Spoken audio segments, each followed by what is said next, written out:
Hi and welcome back. Today I've decided to do something a little bit different. I've had some people ask about how to make potato starch on one of my Facebook groups, and I decided to go ahead and do a video on this only because it is so simple, but yet seems complicated, but it's not. So I'm going to go ahead and show you how. You're going to get yourself some potatoes, peel them, wash them, get all the bad spots out. Okay. And with these, you're going to go ahead and cut these up. We're going to make a mash. Okay, you're going to make a mash, and what you're going to do is you're going to soak and get all these starches out of the potato. Once that happens, you can actually use the mash. You can either give it to your animals if you have animals, or compost them. You can also use it to make potato pancakes. You can still eat this. It's still a potato, whether it has starch in it or not. It's just going to be a little bit different texture because it won't have that starch in there. Okay, and this is a full 3-pound bag of potatoes.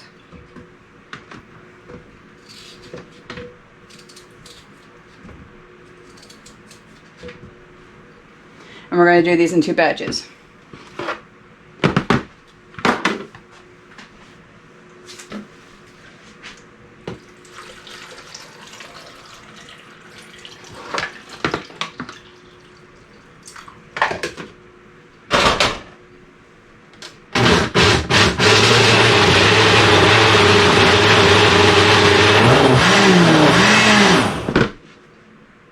And that's about it. You want a rough chop because you're going to be straining this with cheesecloth, and you don't want the big chunks to go through this cheesecloth too much.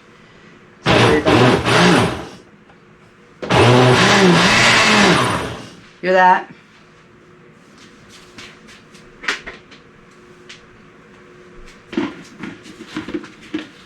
I'm going to use my tried and true method of straining it and catching all the liquid in here.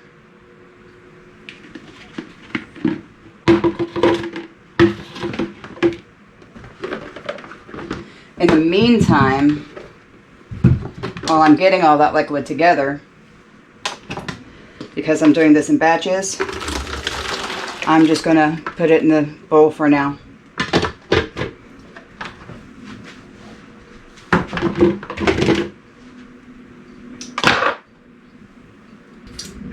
One thing about potato starch, making it, is that you just want enough water to grind the potatoes. Okay, because you're going to be removing the water from it. It's not like the almond milk. The almond milk you drink, the potato water you don't. You water your roses with it. Potatoes have a lot of potassium in it. Roses like them. Tomatoes, you want to dump it on your tomatoes. It's really good fertilizer.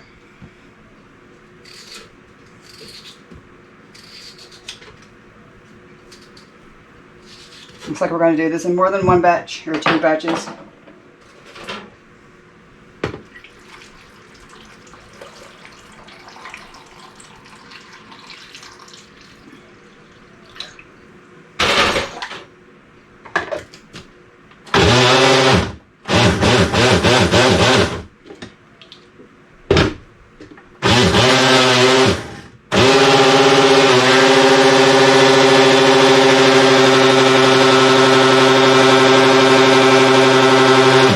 Technical difficulties.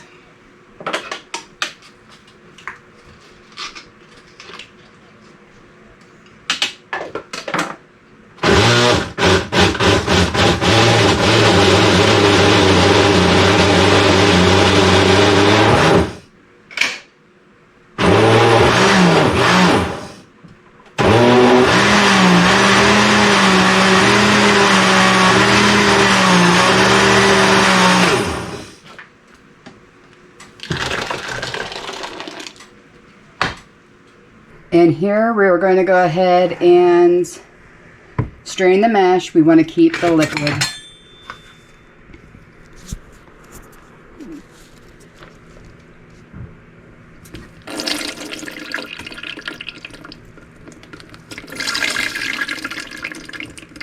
We're probably going to need to do this in a couple of different parts because that's a lot of liquid.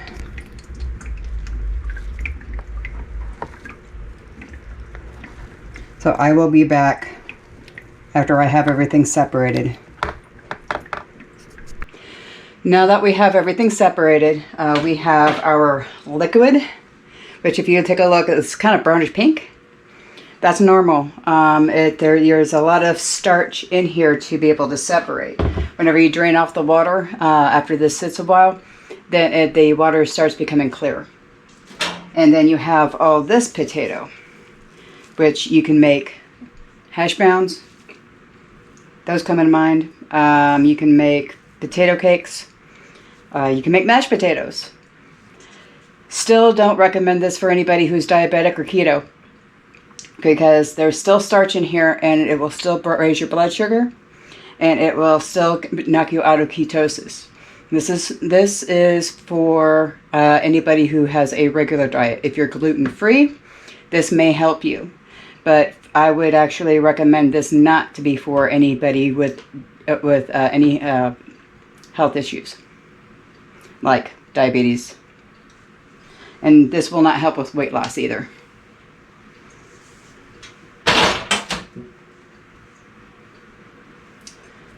Okay, so now that we have our cleaned bowl, okay, I got all the potato out and separated everything out. We're going to go ahead and pour this into the bowl. And if you actually take a look at the bottom, you'll see it's already starting to separate. This is what we want. This is the potato starch. Hope you can see that.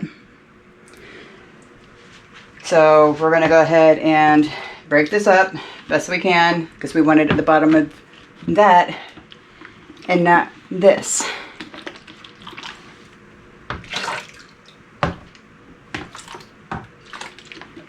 It does separate fast. To get best results, you want to do this overnight.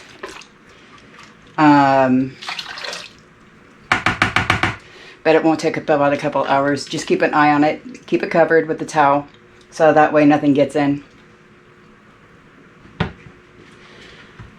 And we will see you whenever everything settles, and I'll show you how to separate things out.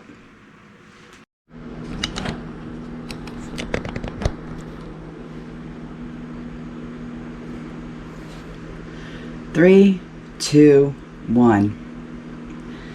Okay, so for the potato starch, this is the next day. You're going to have a lot of brown liquid here, but all the starch has fallen to the bottom. That's what we want to keep. If you want to keep the water, you can add this to the garden.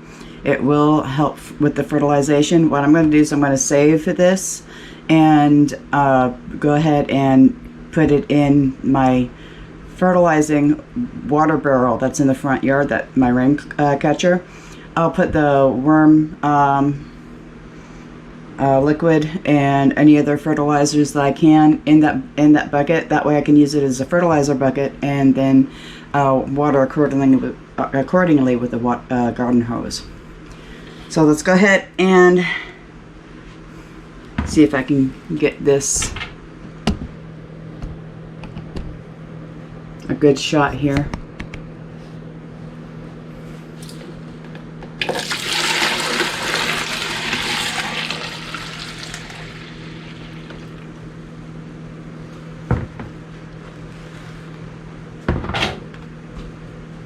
Now we're coming up on the starch. You want to be very, very gentle while pouring this out. See the black sediment? That was inside the potato.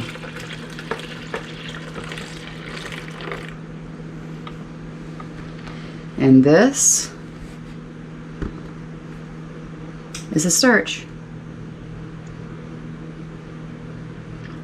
You want to rinse out your starch. So what that means is that we're going to add clean water to this, fluff it up a bit, let those starch settle, let the water come up, or the dirt get into the water, and then it's done whenever you repeat over and over again until the water is clear. Okay, clear water, clean water. You want to let that sit until the water gets a little bit more murky. Everything settles to the bottom, and then rinse and repeat.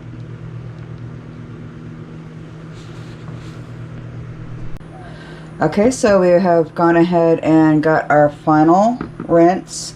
It is still going to be a little bit dirty. You're not going to be able to get everything out. But what you want to do is that you want to take this. It's going to look like it's going to melt in your hands. But you're going to go ahead and either air dry it or put it in the dehydrator. If you put it in the dehydrator, what will happen is that you're going to halfway cook it whenever you put it through the dehydrator. A lot of cultures just air dry this for a few days and then break it up and make it into powder and put it in a jar. And we'll go ahead and show you that process once this is dry.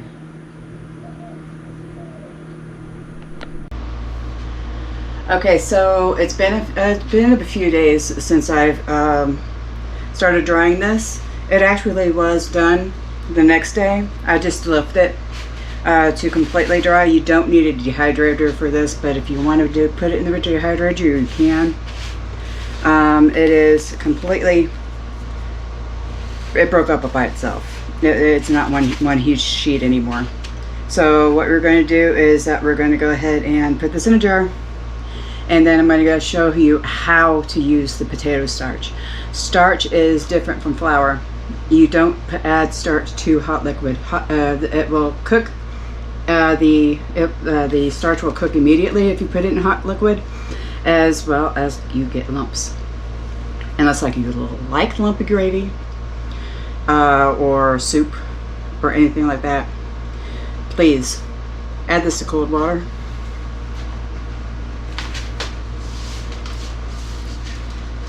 Now,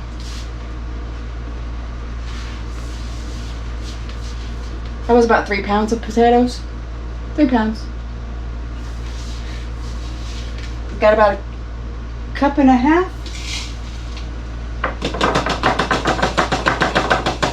About a cup.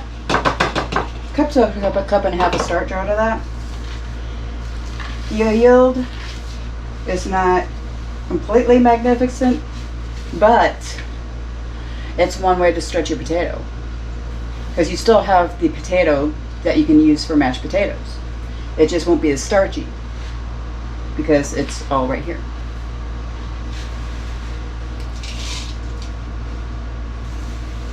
I'm going to make a mess. Do apologize.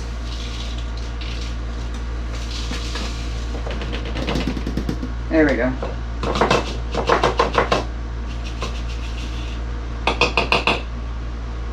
Perfect. Put that over here.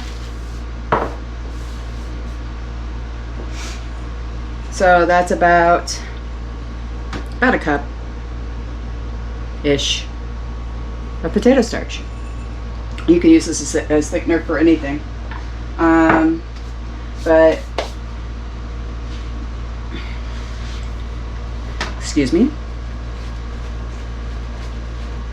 Yeah, it's one of those days.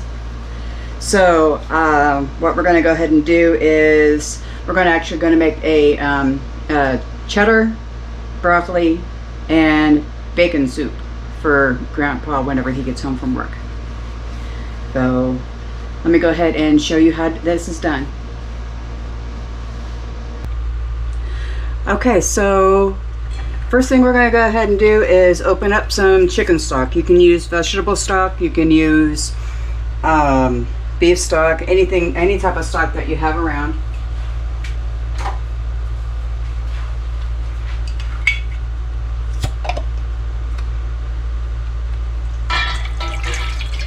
And I'm using 1 pint.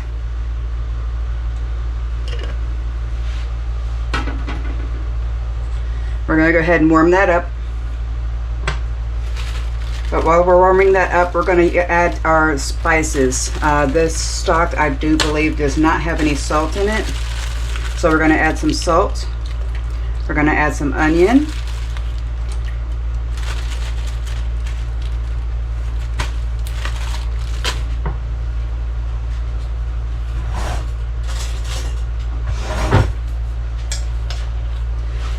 And of course, you know, garlic, because garlic.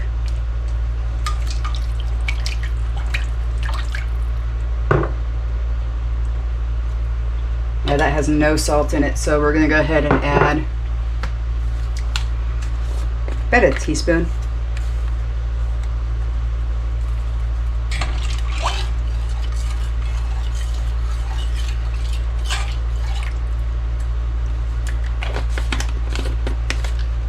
And a little bit of pepper.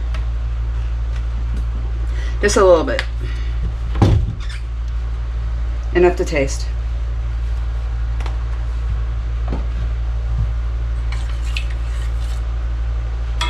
Okay, now while this is warming up, we're going to go ahead and cut our cheese. This cheese that I'm using is called Dorset Red. It's smoked. It has that nice deep cheddar flavor to it, or cheddar smell to it. So we're going to use this. We're going to use the whole thing in here.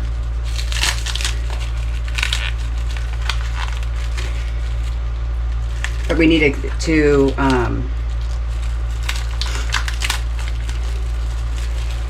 get it warmed up first. It looks like it's already falling apart, so that can be a good thing, maybe.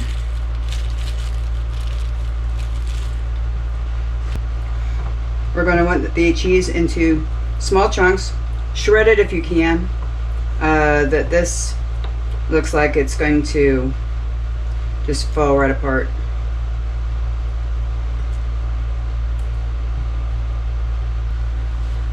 Now, in order for this to actually become a little bit more creamier, we're going to add powdered milk to this. You don't want to use regular milk because it's going to be too liquidy if you use regular milk. So we're going to use powdered milk to form a kind of like a cream of chicken type stock. And since there's 2 cups of chicken stock in here, we are going to use 1 cup of dried milk.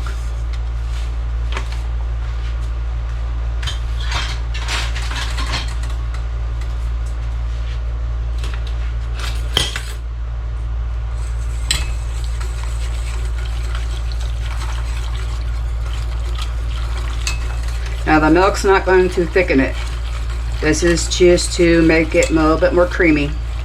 You don't have to add the milk if you don't want to, or add your own substitution of choice. But if you add almond milk or soy milk, okay, make sure that it's either powdered, or make sure that your liquid ratios are even, because you still want that 2 cups of liquid.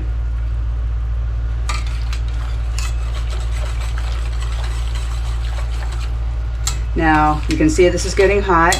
We want this to get warm. Here is where the magic comes in. We are going to take 1 tablespoon of the potato starch. Add it to a separate bowl.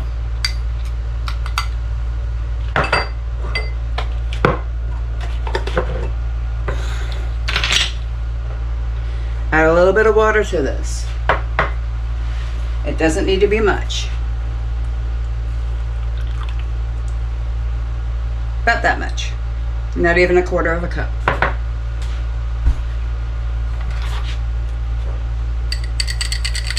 You're going to stir it till it all becomes nice and smooth, and everything is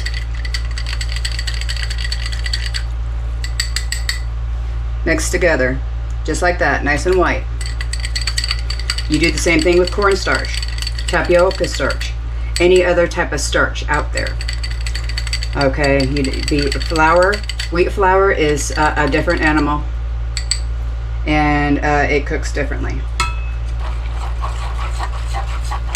But before we add the starch, I'm going to put in real bacon bits.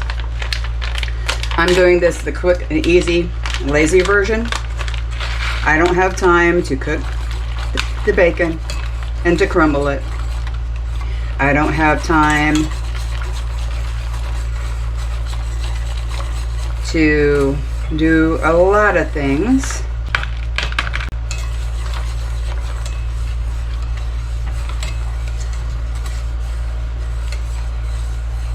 I don't have time to cut the broccoli, so I got frozen.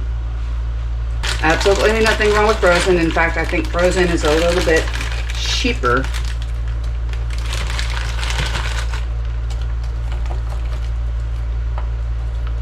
than buying it with the heads fresh.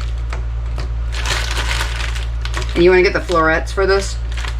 There are other pieces, you know, they're the regular pieces that you can get like at the dollar store. About the same price, but it has mainly stems in it. You want the florets for this. So I'm going to go ahead and put in about a half a bag of the florets. These bags come in 16 ounces. We're going to let that cook up a little bit.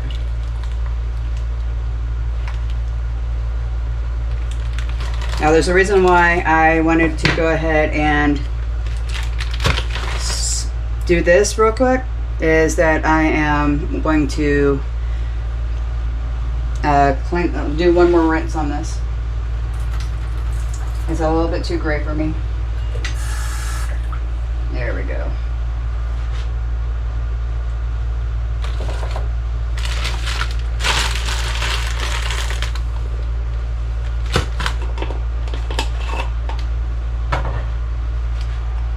This is definitely gluten-free, not definitely keto because of the potato starch. It's a little bit. I mean, if this is all the carbs that you have for the day, it's all right, so long as you have one serving. Because the rest of this right now is keto. The only thing that has carbs in it in here right now is the broccoli and a little bit of onion. And it's a spring onion. Spring onions add more onion flavor to it with less of the carb count, especially if it's the greens. So keep that in mind whenever you're making your meals.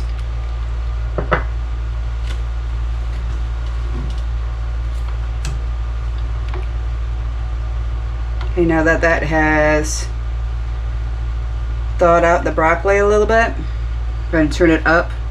Get it to more of a boiling point, because that's what we want, because we're going to dissolve the cheese first, and then we're going to go ahead and thicken it up. The cheese will thicken it up a little bit. The potato starch will thicken it up even more.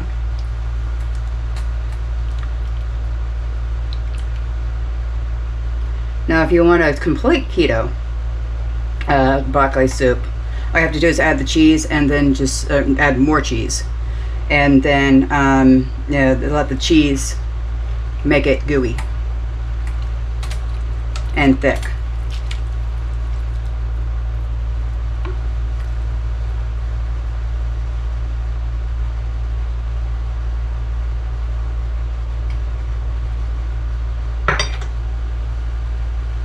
But I do want to show you something. If you can see, the starch is already settled to the bottom.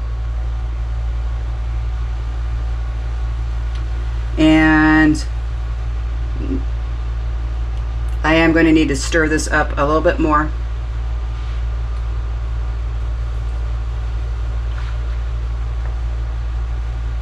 Before I add it.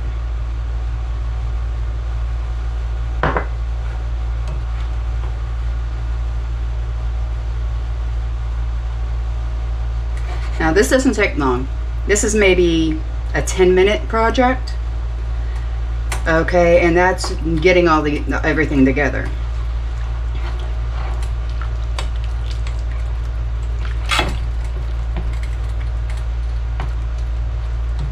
You can even cut up the broccoli into a little bit smaller bites if you want.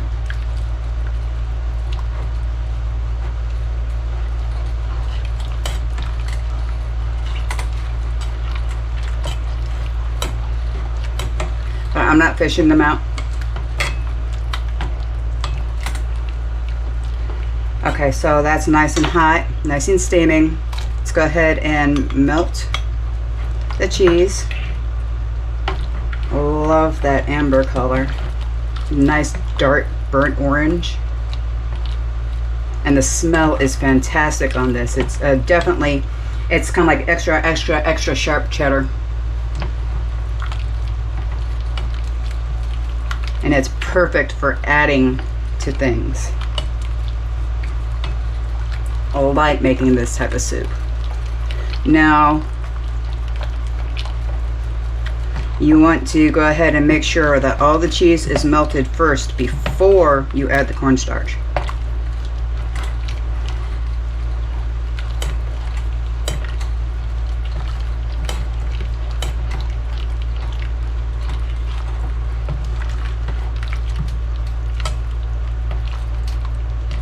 Looks like we're halfway there.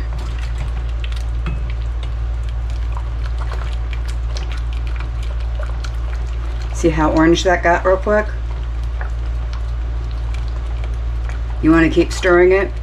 You don't want it to burn on the bottom, okay? Because we have milk product in here, and we are on a higher heat. You want to constantly stir this, scraping the bottom. You don't want to leave it, because if you leave it, you're going to overflow and burn your pan real quick.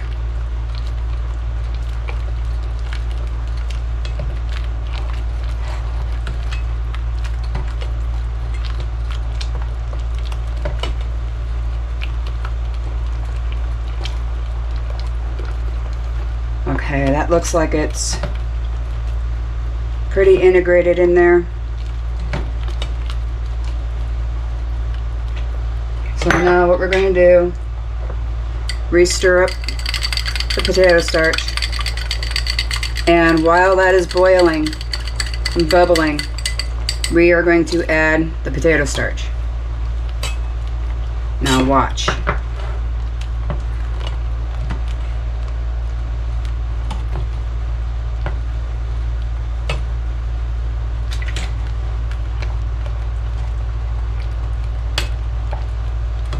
As it gets thicker and thicker and thicker. You want to do this with your white gravy, with either corn or potato starch. You want to do this with your soups, stews. If you're making pot roast, you can use this type of method to make your gravy, instead of cooking it with flour.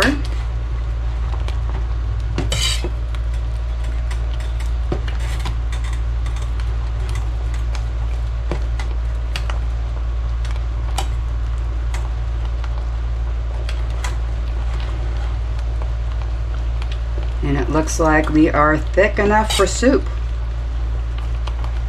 I'm going to turn that off.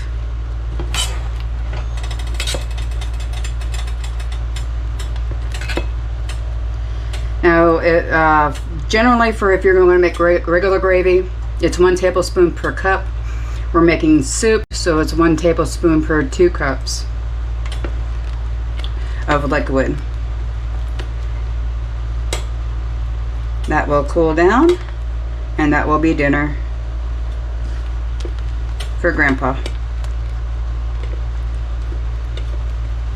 which was at his request, by the way.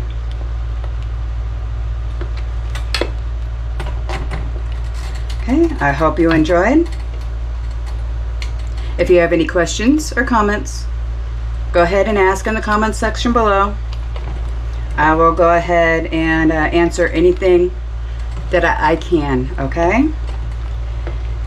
Thank you for joining, and we'll see you next time.